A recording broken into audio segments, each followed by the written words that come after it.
Jake Miller sat in the cold metal chair and looked across the huge table at the alien creature in front of him. The thing had 6 legs like a giant bug and green eyes that never blinked. Its name was Vexkari, and it was the most powerful being in the galaxy, at least that's what everyone said. The room was massive and full of strange creatures from different worlds. Some looked like walking trees with too many arms. Others were shaped like floating jellyfish that glowed in the dark. A few looked almost human but had blue skin and no hair at all. They were all part of the Galactic Council, and they all had one thing in common. They thought humans were stupid. Jake had been Earth's voice in this place for 30 years. He had watched these aliens make decisions about human lives while treating his people like pets. Every time he asked for humans to have equal rights in the galaxy, they would laugh or ignore him completely. Today was supposed to be different. Jake had come with a simple request. He wanted humans to have the same voting power as other species in the council. After all, humans did most of the real work in the galaxy. They built the machines, grew the food, and fixed everything when it broke. But as Jake looked around the room, he could see the same old attitude on every alien face. The bug creature Vexkari made a clicking sound with its mouth parts. "The human request has been reviewed," it said in a voice that sounded like metal, scraping against stone. "The Council finds no merit in giving primitive species equal representation." A tall red creature with 4 arms stood up. These were the Korthans, the galaxy's so-called warriors.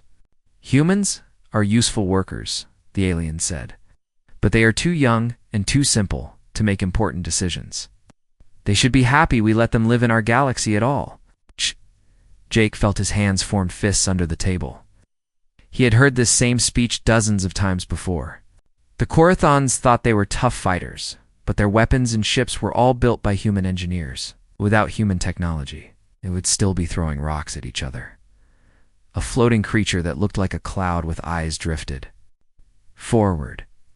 The Netherians always acted like they were smarter than everyone else. "Humans have been part of galactic society for only 50 years, it said in a voice like wind through trees. "Other species have been here for thousands of years. Humans must earn their place through centuries of service." Jake wanted to laugh. Earn their place? Humans had revolutionized galactic medicine in just 20 years. Human doctors had cured diseases that had killed aliens for generations. Human engineers had built faster ships and better computers than anything the galaxy had ever seen. Human farmers had ended food shortages on dozens of worlds, but none of that mattered to these creatures. They saw humans as useful tools, nothing more. The only aliens who ever supported humans were the Zilonians. They looked like tall, thin people with silver skin and large black eyes. The representative, a female named Silura, stood up slowly. "Perhaps we should consider the human contribution to our society," she said carefully.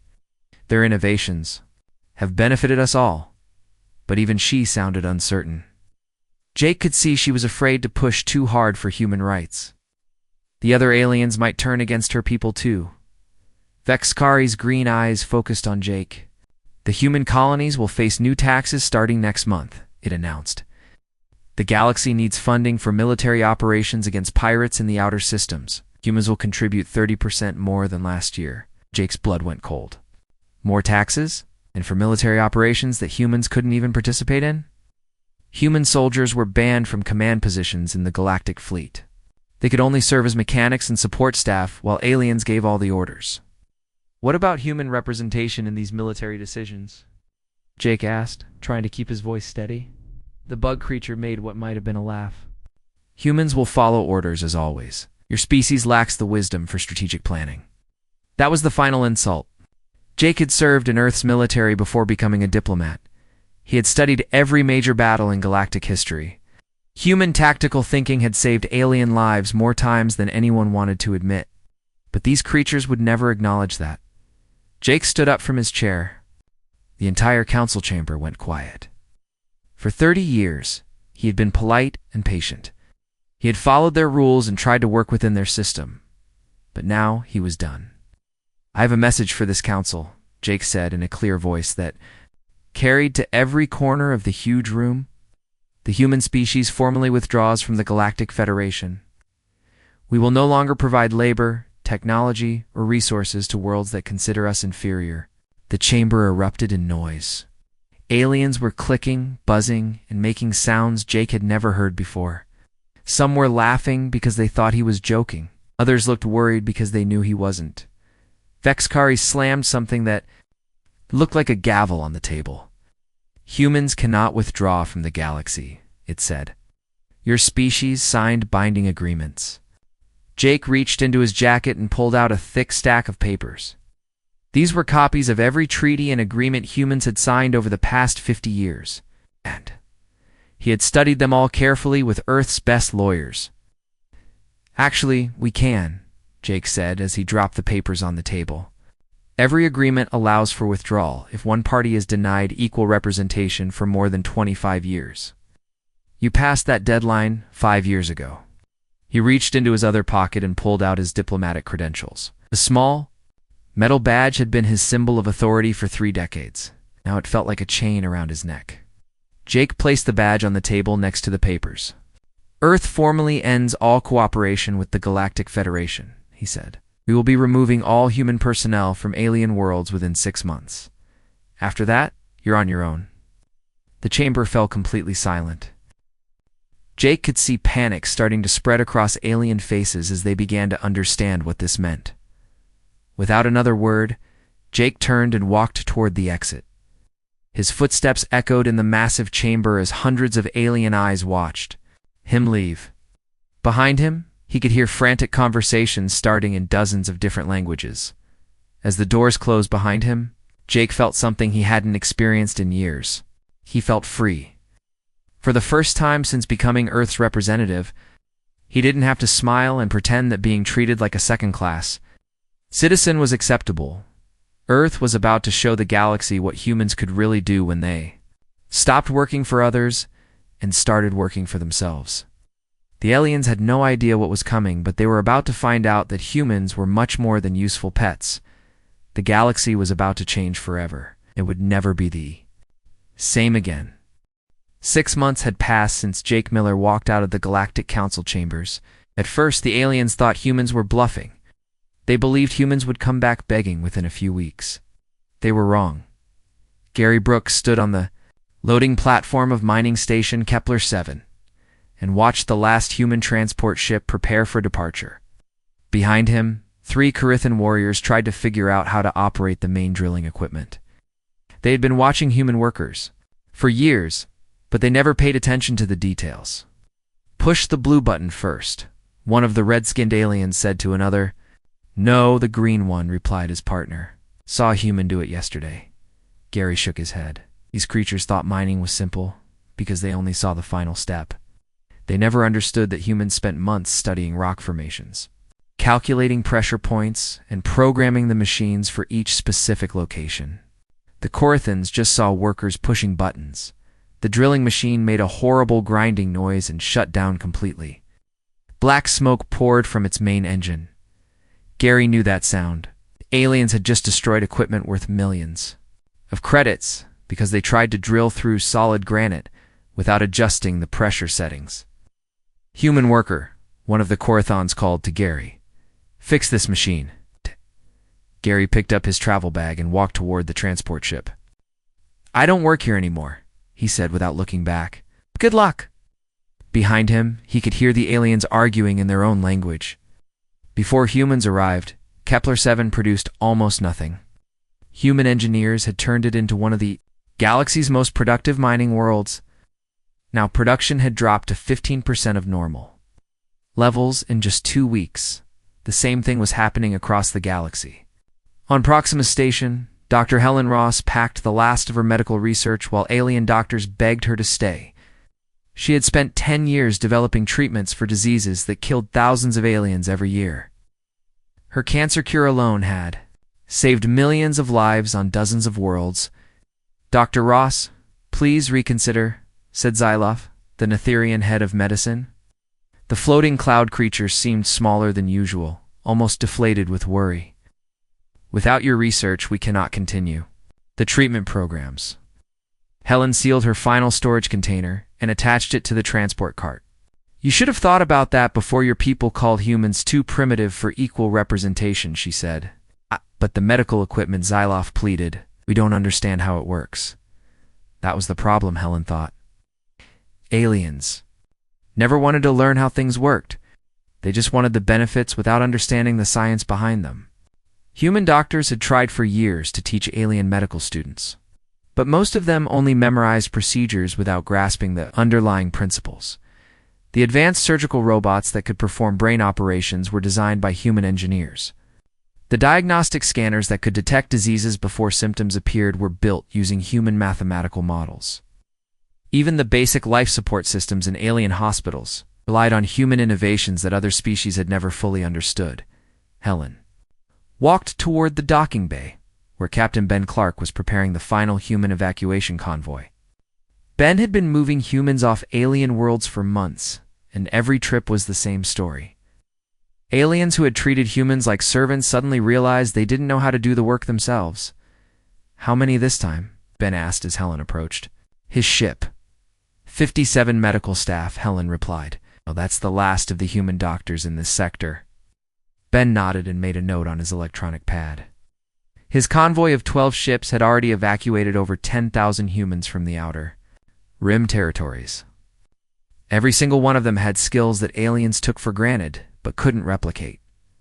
As Ben's ships left Proxima Station, communication networks in that sector began to fail. The quantum relay systems that allowed faster-than-light messages were based on human mathematical theories that other species had never bothered to learn. They simply used the technology without understanding how it worked. On Earth, President Lisa Carter watched reports coming in from across the galaxy. Every day brought new evidence that aliens had become completely dependent on human knowledge and skills. The proud Galactic Federation was falling apart without human support. The trade routes are collapsing, reported General Roy Patterson during the daily briefing. Cargo ships are arriving at the wrong destinations because alien navigators don't understand the human-designed guidance systems. Amy Walsh, the chief technology officer, had even more disturbing news. Food shortages are spreading on 15 major worlds, she said. They stopped growing their own crops decades ago because human farmers were more efficient. Now they can't feed their own populations. President Carter looked out the window at the construction sites covering Earth's landscape. Millions of humans were returning home, bringing with them knowledge and experience from across the galaxy. Human engineers, who had built alien cities, were now designing incredible projects for their own world. Dr. Susan Torres had made breakthroughs in dimensional technology that would have taken decades if human scientists had remained scattered across alien worlds. Rick Santos was developing propulsion systems that could travel between galaxies in weeks instead of years. The combined genius of humanity, no longer divided among alien masters, was creating wonders. What about alien attempts to contact us? Carter asked.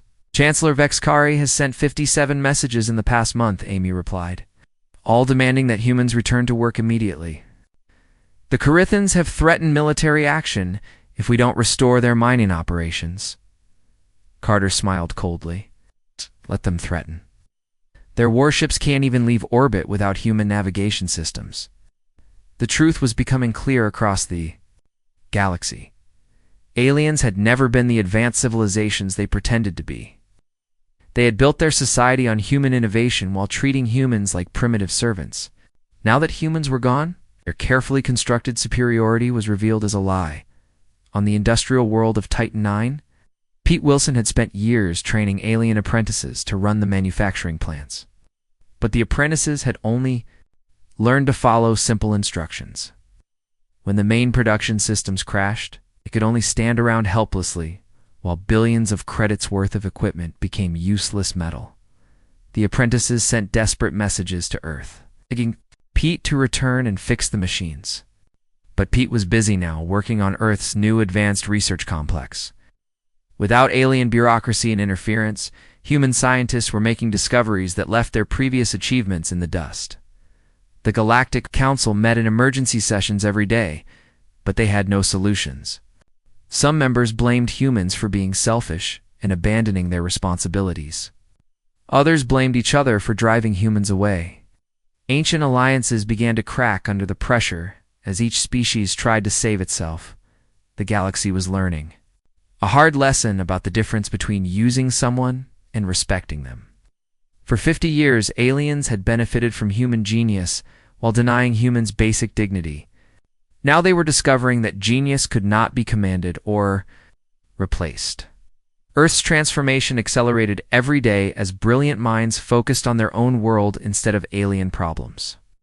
The galaxy that had rejected human equality was about to witness human superiority, and there was nothing they could do to stop it. 1 year after humans left the galaxy, everything was falling apart. The proud Korathon Empire that once ruled dozens of star systems now controlled almost nothing. Their mighty war fleet floated dead in space like metal coffins. Commander Kexther stood on the bridge of his flagship and stared at the dark control panels around him. 2 weeks ago, the navigation computer had displayed a critical error message that no Korathon could understand. The ship's human technicians had built safety systems so complex that even the instruction manuals were written in mathematical languages that aliens never learned. "Can we still fire the weapons?" asked his second officer. Kexther tried pressing several buttons. Nothing happened. The weapon systems were linked to the navigation computer, and without proper startup sequences, the entire ship was useless. Across the Korathon fleet, 3,000 warships sat powerless while pirates attacked their border worlds. The pirates used old ships with simple controls that anyone could operate. They were no match for Korathon technology when it worked, but broken advanced weapons were no better than rocks. The once feared Korathon military was losing battles to criminals flying junk on the trade world of Nexus Prime. Chaos ruled the cargo docks. Ships arrived carrying food meant for Zephyr Colony, but the cargo ended up on Titan Base instead. Oh. The computer systems that tracked millions of shipments across the galaxy had been programmed by human logistics experts who understood supply chains better than any other species. Alien dock workers tried to sort the mess by hand, but there were simply too many shipments to track manually. Medicine that could save lives on distant worlds rotted in warehouses, while the wrong planets received luxury goods they didn't need. The galactic economy that had run smoothly for decades was collapsing into complete confusion. Food shortages hit the developed worlds hardest. The Netherian homeworld of Ethros had given up farming centuries ago, and they discovered it was cheaper to buy crops from human agricultural colonies. Now their floating cities faced starvation as food imports stopped arriving. Solara, the Zolonian representative who had sometimes supported humans, walked through the empty corridors of the Galactic Council building. His delegates had returned to their homeworlds to deal with local crises. The Grand Chamber, where species once debated galactic policy, now echoed with the sound of her footsteps. She remembered the day Jake Miller had walked out. At the time, she thought humans were making a terrible mistake. Now she realized the mistake had been made by everyone else. The Zolonians were among the few species that had treated humans with some respect, but even they had failed to recognize human contributions until it was too late. Her own people were suffering too.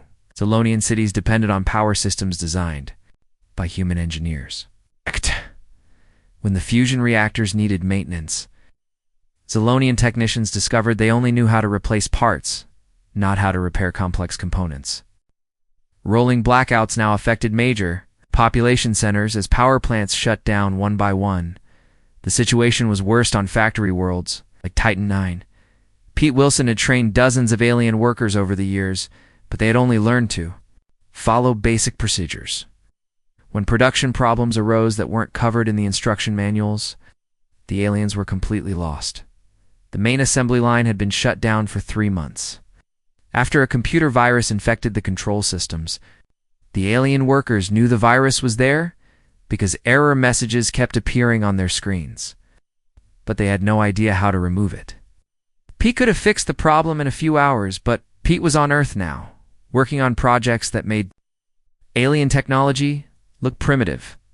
Millions of aliens were unemployed as factories across the galaxy shut down. The sophisticated manufacturing equipment that had built everything from household goods to starship components, was becoming useless without human expertise. Entire industries were vanishing as alien civilizations discovered they couldn't maintain their own technology. Dr. Karen Miller, the former head of xenobiology research, was now working in Earth's advanced research complex. Without alien bureaucracy slowing her down, she had made more scientific discoveries in the past year than in her previous 10 years of galactic service. Her team had developed materials stronger than anything the galaxy had ever seen in energy, sources that could power entire planets. The research facility itself was a marvel that visiting aliens would never understand.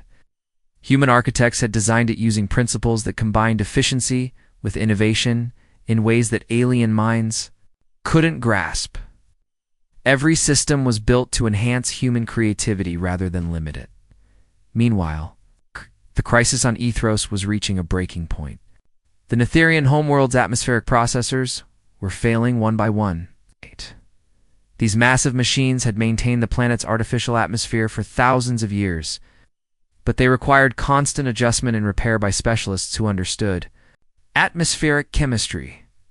The Netherians had always considered themselves the galaxy's intellectual elite, but their knowledge was theoretical rather than practical. They could discuss atmospheric physics for hours, but they couldn't fix a broken pressure regulator.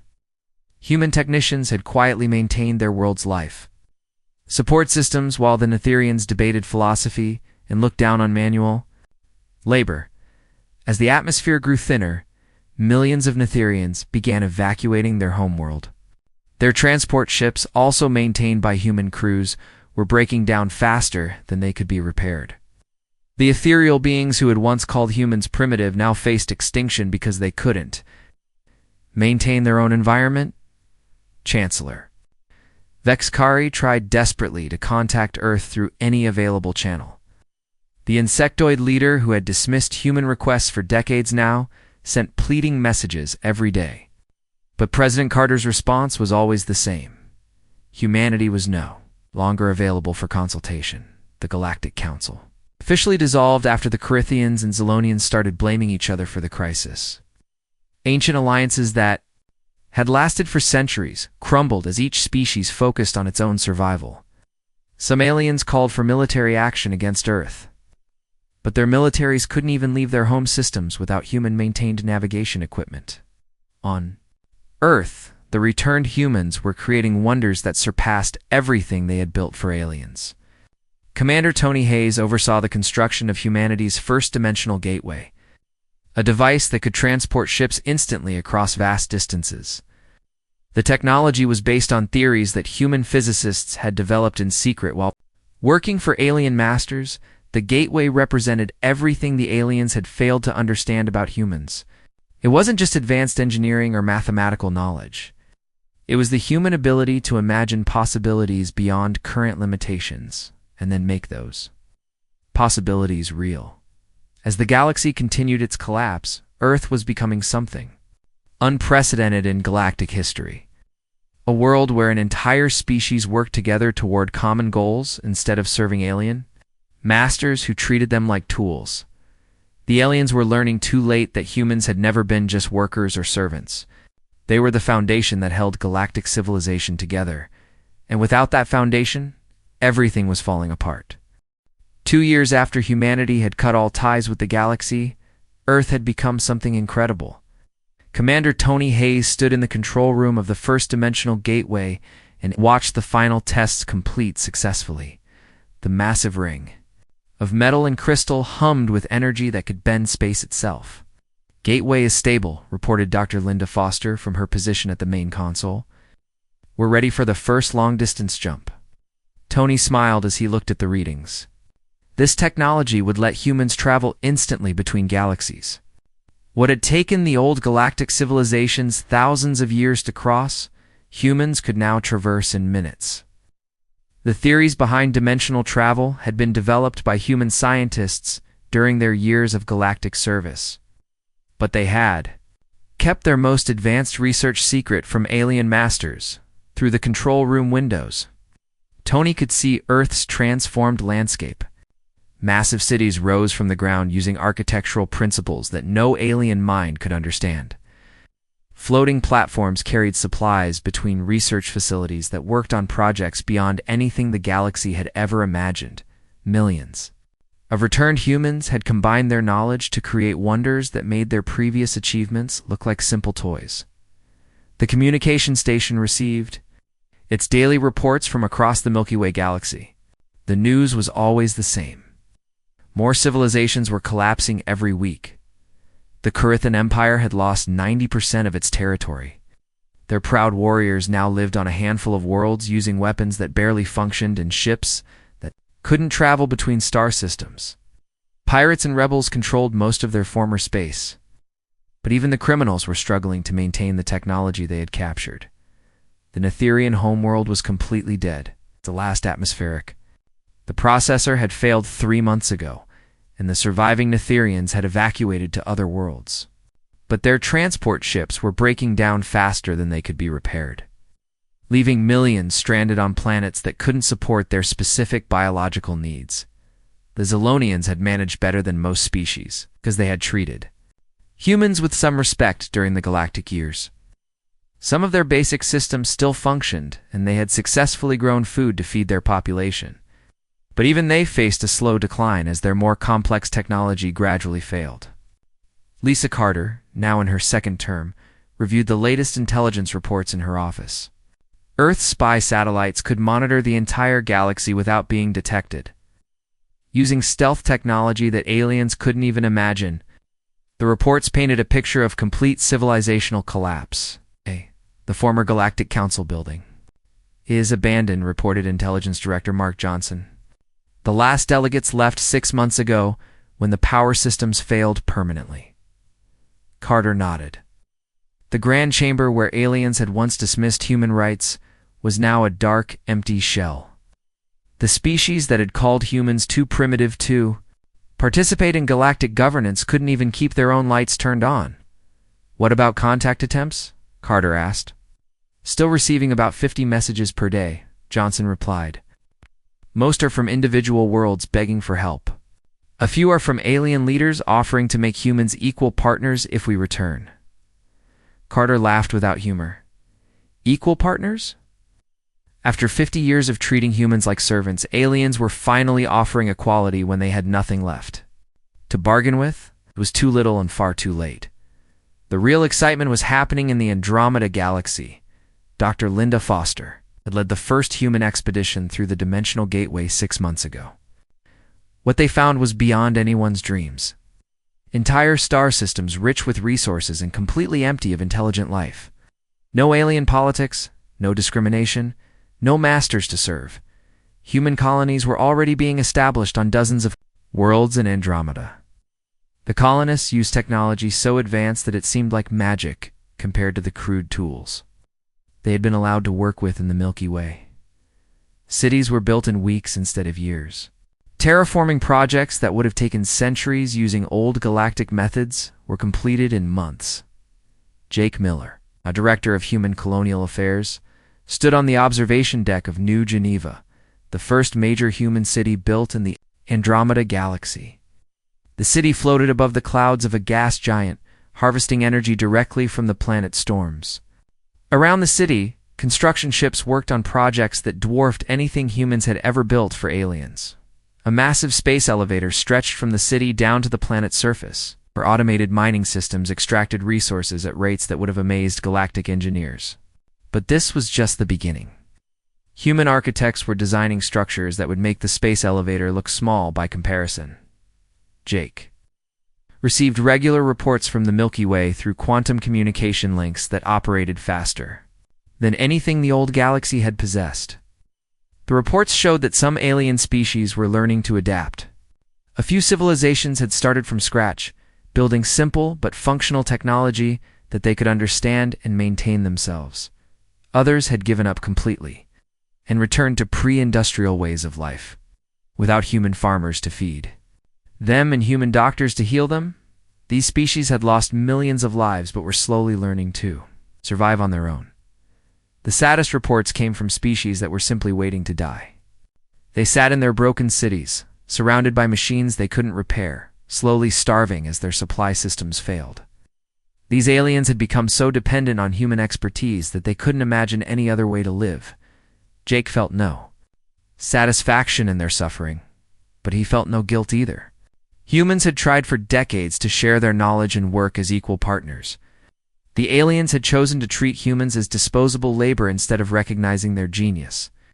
The consequences of that choice belonged to the aliens alone. Back on Earth, the dimensional gateway powered up for its 100th successful jump.